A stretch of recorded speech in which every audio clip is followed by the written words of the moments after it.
That night, I couldn't sleep. The silence of the house felt heavier than usual, as if it was holding its breath. My sister, Emily, was asleep in her room, and I was in the guest room, staring at the ceiling, unable to shake the feeling that something was about to happen. Just after midnight, I heard a knock at my door. It startled me, breaking the stillness. I hesitated for a moment, assuming Emily might need something, and got up to answer.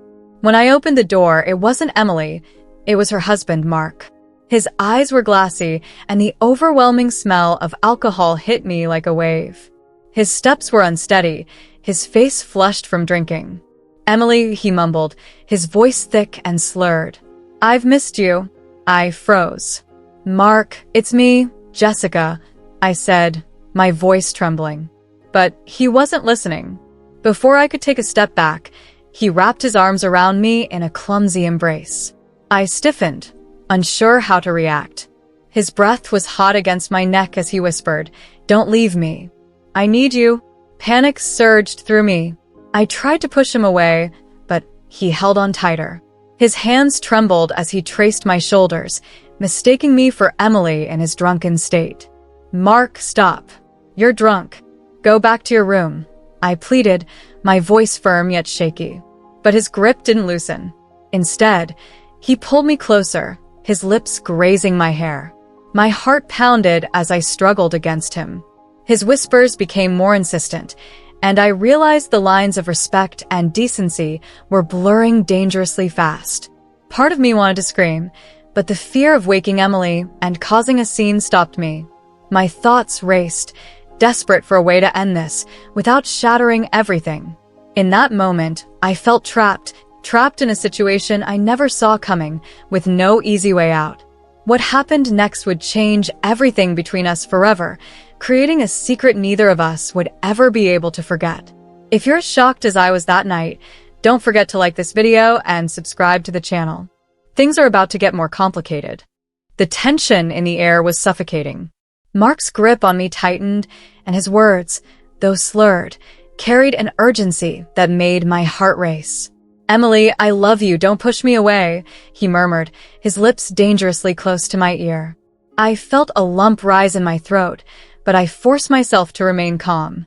"Mark, please stop," I whispered, trying to sound firm, but my voice cracked under the weight of fear. He pulled back just slightly, his eyes hazy and unfocused. In the dim light, I could see how disoriented he was. He wasn't seeing me. He was seeing Emily. That realization made my stomach churn. "Mark, you need to go to bed. Emily is waiting for you," I said, hoping the mention of her name would snap him out of it. But it didn't work.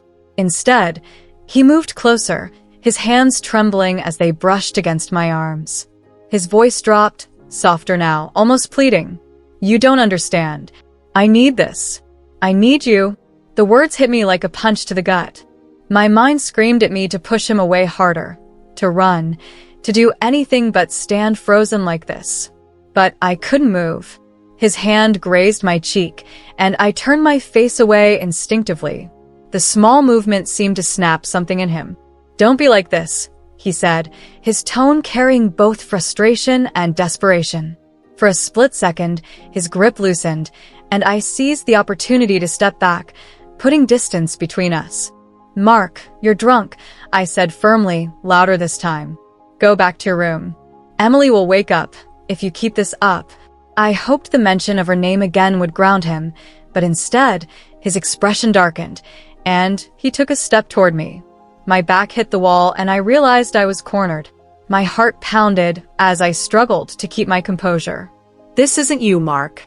Think about Emily," I pleaded, my voice trembling. His eyes flickered with something guilt, maybe, but it was fleeting.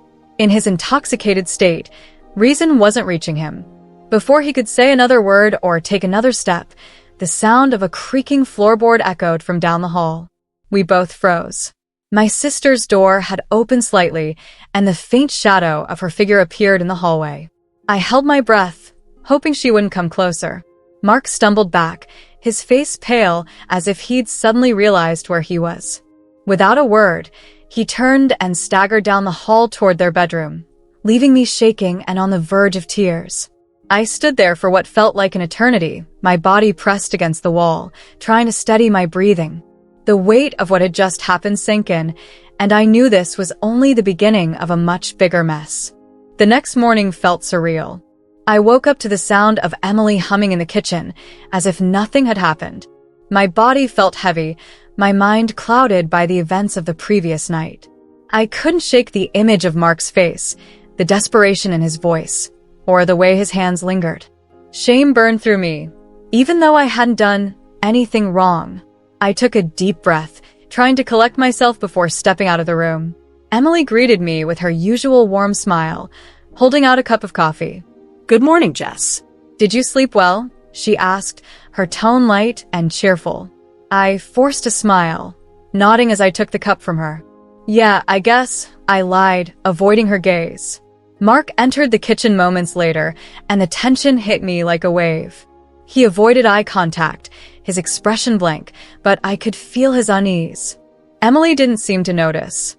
She leaned over to kiss him on the cheek, her affection genuine and loving.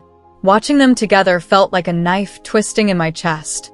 As we sat down for breakfast, Emily chatted about her plans for the day, completely oblivious to the tension between Mark and me. He barely said a word, keeping his eyes fixed on his plate. Every time our gazes accidentally met, he quickly looked away. I felt trapped, suffocated by the weight of our shared secret. When Emily left the table to grab something from the living room, Mark finally spoke, his voice low and strained. About last night. I'm sorry, he said, his words almost inaudible. I froze, my grip tightening around my coffee cup. We can't talk about this, I whispered back, my tone sharp. It never happened. Forget it. Mark nodded slowly, his face pale. I was drunk. I didn't mean. He trailed off, running a hand through his hair. I didn't let him finish. Just stop, I hissed, glancing toward the doorway to make sure Emily wasn't coming back. You need to act normal for her. He nodded again, swallowing hard, and for the rest of breakfast, we sat in silence while Emily chatted away, blissfully unaware of the storm brewing beneath the surface. The rest of the day was a blur. I avoided Mark as much as possible, retreating to my room under the pretense of studying. But no matter how hard I tried to focus, my mind kept replaying the events of the previous night. I felt trapped in a web of guilt, fear, and confusion. What if Emily found out? What if Mark couldn't keep his distance? That night, I locked my bedroom door before going to bed, my heart still pounding with anxiety. I told myself it was over, that nothing else would happen. But deep down, I knew this was only the beginning. The days that followed were tense, like walking on a tightrope above a pit of secrets. I avoided Mark as much as I could, slipping out of the kitchen when he walked in, staying in my room for hours, and only engaging with Emily when he wasn't around. But the house wasn't big enough to avoid him forever. Every time our paths crossed, the weight of what had happened lingered between us, unspoken but undeniable. Emily, as always, remained clueless. She'd laugh, joke, and talk about her plans for the weekend as if everything were normal. I envied her ignorance. Watching her dote on Mark, unaware of the tension between us, was almost unbearable. Every time she touched his arm or kissed his cheek, a pang of guilt shot through me. I hated that I was part of this, even if I hadn't chosen it. One evening, Emily decided to go out with her friends. You two will be okay here, right? She asked, smiling as she grabbed her purse. I nodded quickly, trying not to look at Mark, who was sitting on the couch. Of course, have fun, I said, forcing a smile. The moment she left, the silence in the house became suffocating. I tried to retreat to my room, but Mark stopped me in the hallway. Jess, we need to talk, he said, his voice low but steady. I froze, my heart pounding. There's nothing to talk about, I replied, avoiding his gaze. Please, he insisted, stepping closer. I can't keep pretending like this didn't happen. I need to explain myself. I looked up at him then, anger and frustration bubbling to the surface. What is there to explain, Mark? You were drunk, you crossed a line, and now we both have to live with it. End of story. He shook his head, his expression pained. It's not that simple. I wasn't just drunk, Jess. I've been feeling things I shouldn't feel. And that night, he stopped, running a hand through his hair as if searching for the right words. It wasn't just the alcohol. It was me. His confession hit me like a ton of bricks. My chest tightened, and I felt a mix of anger, fear, and something I didn't want to name. You have no right to feel that way, I snapped, my voice trembling. You're married to my sister. This is wrong. I know, he said, his voice breaking. Believe me, I know. But I can't help it. And I think you feel it too. His words hung in the air, heavy and suffocating. I opened my mouth to argue, to deny it, but the truth clawed its way to the surface. A part of me had felt it too, that pull, that forbidden attraction. But admitting it felt like crossing an even bigger line, one I wasn't ready to face. Mark, this is to stop, I whispered, my voice barely audible. For Emily's sake, for all of our sakes. He nodded, but the look in his eyes told me this wasn't the end. It was only the beginning of something far more dangerous. The days blurred into one another, each filled with an unbearable tension that hung over the house. I avoided Mark as much as possible, but his presence was always there, a shadow I couldn't escape. Emily, ever trusting and loving, remained blissfully unaware of the storm brewing beneath the surface. Her innocence only made the guilt worse. One evening, Emily had to work late, leaving Mark and me alone in the house again. I locked myself in my room, determined to avoid another confrontation. But the silence outside my door felt oppressive, like it was waiting for something to happen. When I finally ventured out to get some water, I found Mark in the kitchen. He was leaning against the counter, nursing a glass of whiskey. His eyes lifted to meet mine, and for a moment, neither of us said anything. The tension was thick enough to cut with a knife.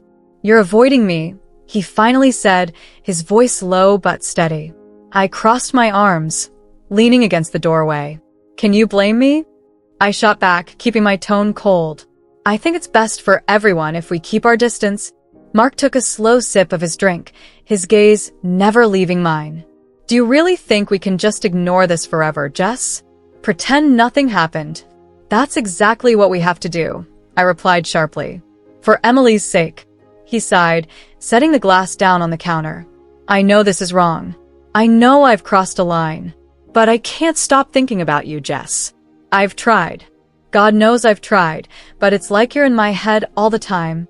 His words made my heart race, but I forced myself to stay composed. This isn't about what you feel, Mark. This is about Emily.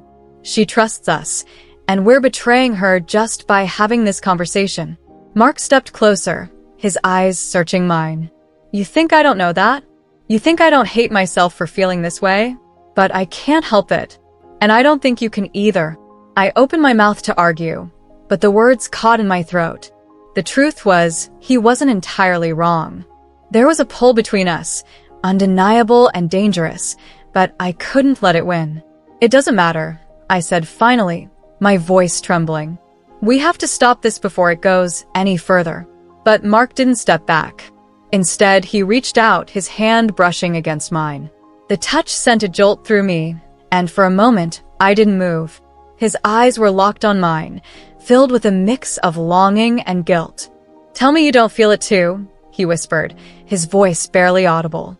I pulled my hand away, my heart pounding.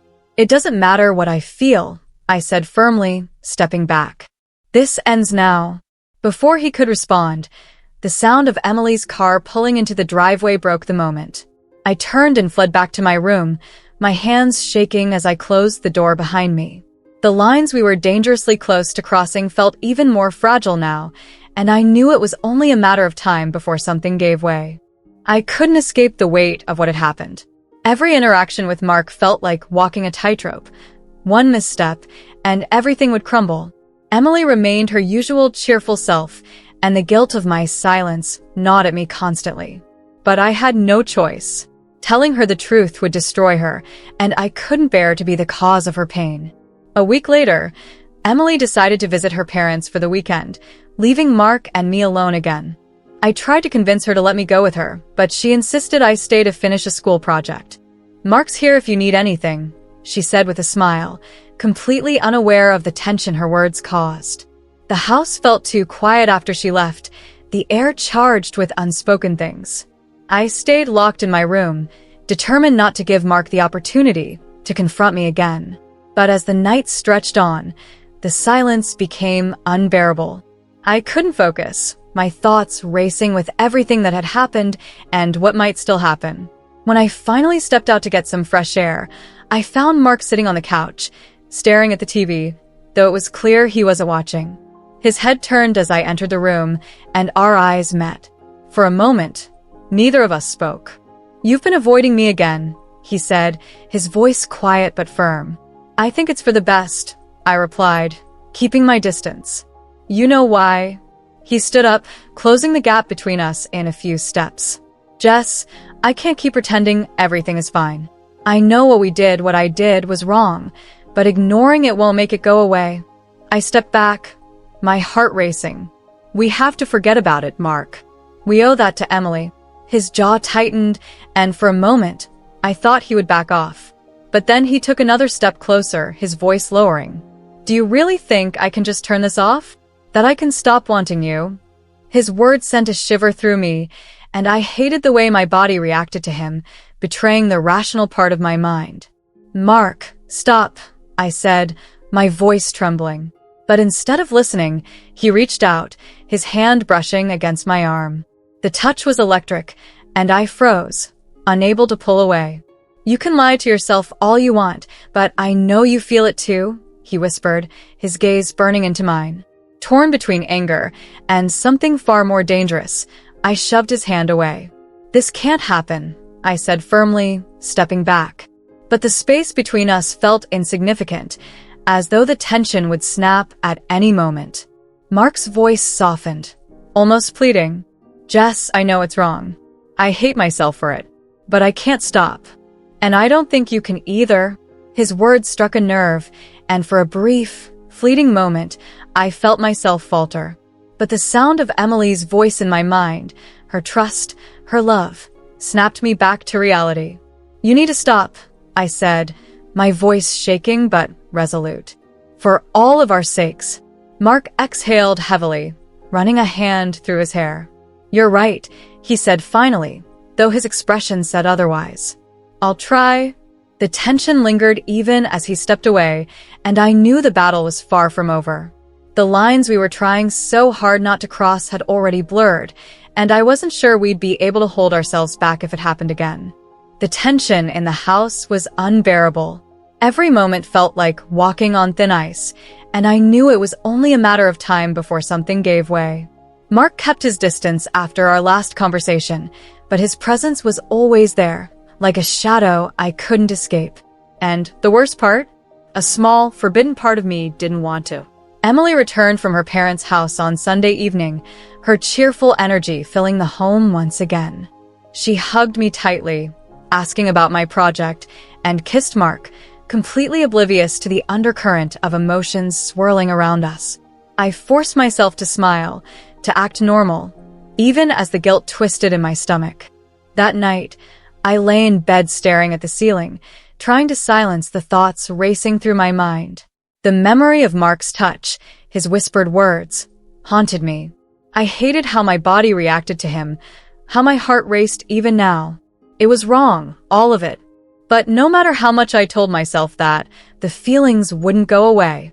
The house was quiet again as the clock struck midnight.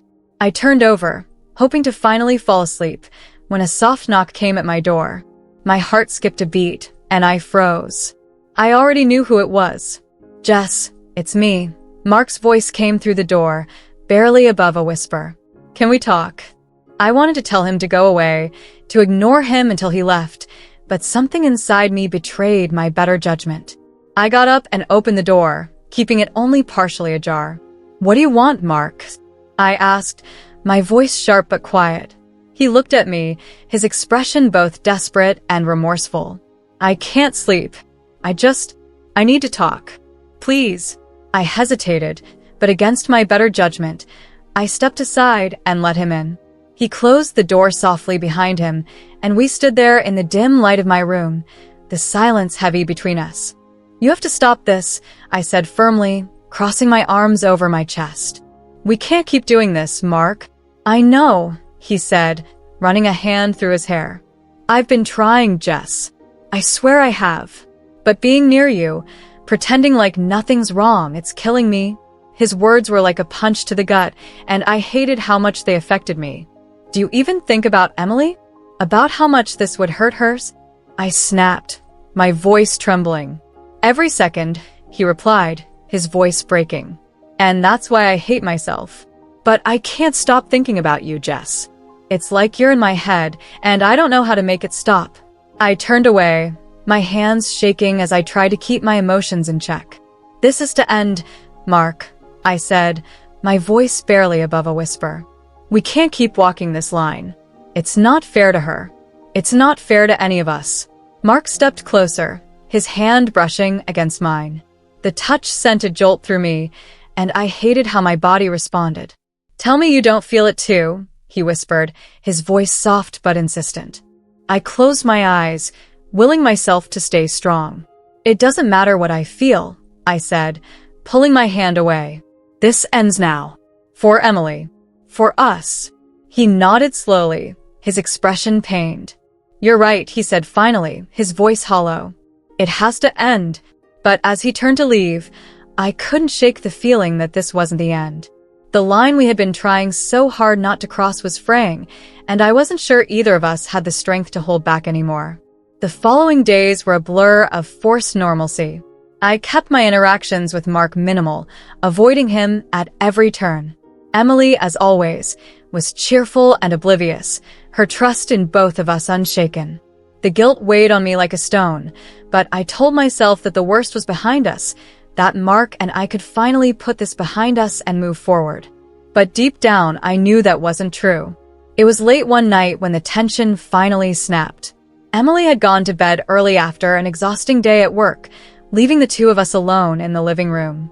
I stayed on the far end of the couch, scrolling mindlessly on my phone, hoping the silence would keep Mark from saying anything. But then he spoke, his voice quiet but firm. Jess, we can't keep ignoring this. I didn't look up. There's nothing to talk about, Mark. We agreed. It's over. Did we, though? He asked, his tone laced with frustration. Because it doesn't feel over. Every time I see you, it's still there, Jess. I can't just turn it off. I set my phone down, my patience wearing thin. You think this is easy for me? I snapped, keeping my voice low. I feel it too, Mark. But it doesn't matter. None of it matters. What we're doing, what we're even thinking about is wrong. We both know that.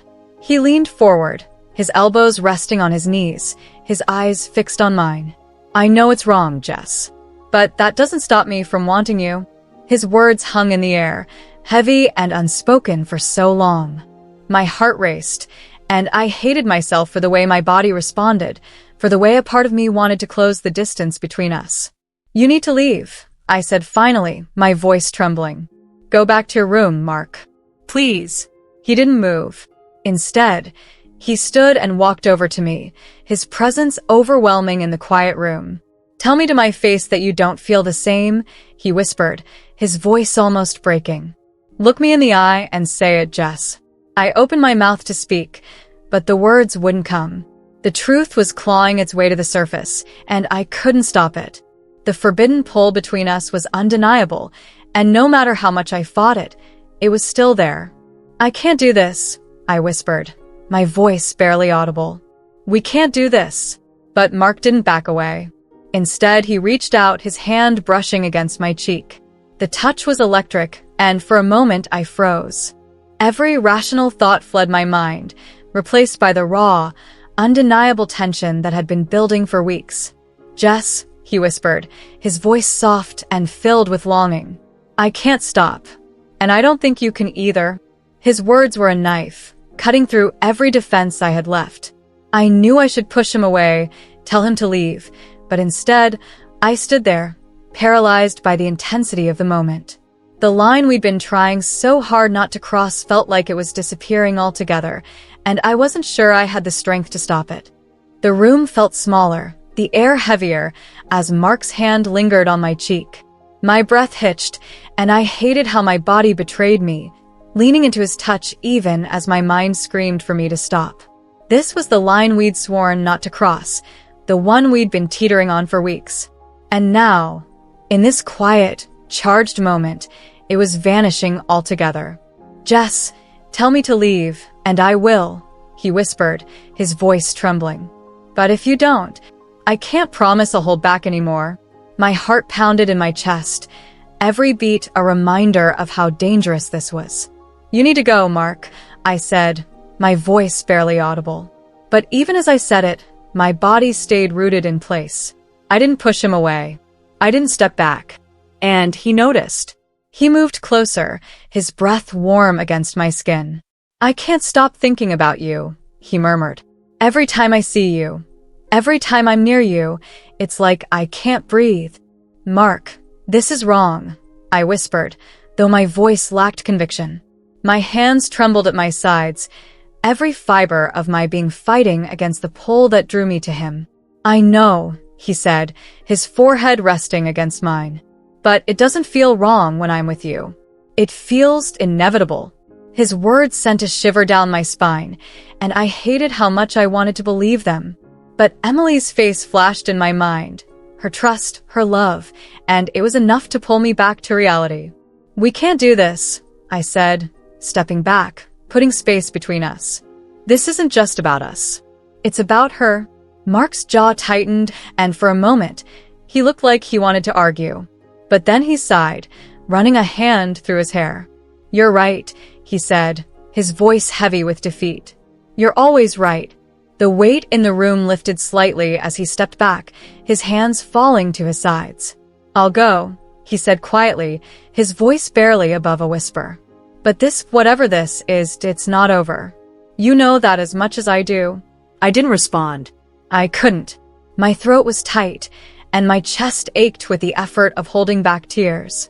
I watched as he turned and left the room, his footsteps echoing in the quiet house. When the door closed behind him, I sank onto the edge of the bed, my head in my hands. The storm we'd been holding at bay was growing stronger, and I wasn't sure how much longer we could resist it. But one thing was certain. The line we'd been trying so hard not to cross was no longer there. And the consequences of that terrified me. The days that followed were a whirlwind of emotions. Mark and I avoided each other as much as possible, but the tension between us was palpable, simmering just beneath the surface. Emily, as always, remained blissfully unaware. Her trust in us made everything so much worse. The guilt was suffocating, but so was the pull I felt every time I saw him. One evening, Emily suggested a family dinner. "It feels like we haven't all spent time together in weeks," she said with a smile. Her words felt like a knife, cutting through the layers of secrecy Mark and I had wrapped around ourselves. I forced a smile, nodding in agreement, while my heart raced at the thought of sitting across from him. At dinner, I couldn't bring myself to look at Mark. I kept my attention focused on Emily, laughing at her stories, responding when she asked me questions, and pretending everything was fine. But beneath the table, I felt his leg brush against mine. It was subtle, almost imperceptible, but it sent a jolt through me. I stiffened, trying not to react, but I could feel the heat of his gaze. After dinner, Emily excused herself to take a call from a friend, leaving Mark and me alone in the kitchen. The silence was deafening, broken only by the sound of dishes clinking as I loaded the dishwasher. I could feel him standing behind me, the air between us thick with everything we weren't saying. "Jess," he said softly, his voice low and strained. I didn't turn around. "Don't," I replied, my voice trembling. "We can't do this, Mark." "I know," he said, stepping closer. "But I can't keep pretending I don't feel this. And I know you feel it too." I turned to face him then, my hands trembling as I gripped the edge of the counter. "What I feel doesn't matter," I said, my voice barely above a whisper. "What matters is Emily. She trusts us. She loves us. And we're betraying her just by having this conversation." Mark's expression twisted with guilt, but he didn't back away. "I don't want to hurt her," he said, his voice breaking. "But I can't stop wanting you, Jess. I've tried. God knows I've tried. But I can't. His confession hung in the air, and I felt the tears welling in my eyes. This has to stop, I said firmly, though my voice trembled. Whatever this is, it ends now. For her, Mark nodded slowly, his eyes filled with regret. You're right, he said, stepping back. But that doesn't mean it's going to be easy. It doesn't matter how hard it is, I replied. She deserves better than this. We both do. That night, as I lay in bed, I felt a strange mix of relief and sadness. The storm between us had finally calmed, but the damage it had done would linger. I knew things would never be the same, but I also knew we couldn't keep walking that dangerous line. If this story kept you on the edge of your seat, don't forget to like, comment, and subscribe. There are more stories to come, filled with the same twists and emotions you love. Stay tuned for what's next.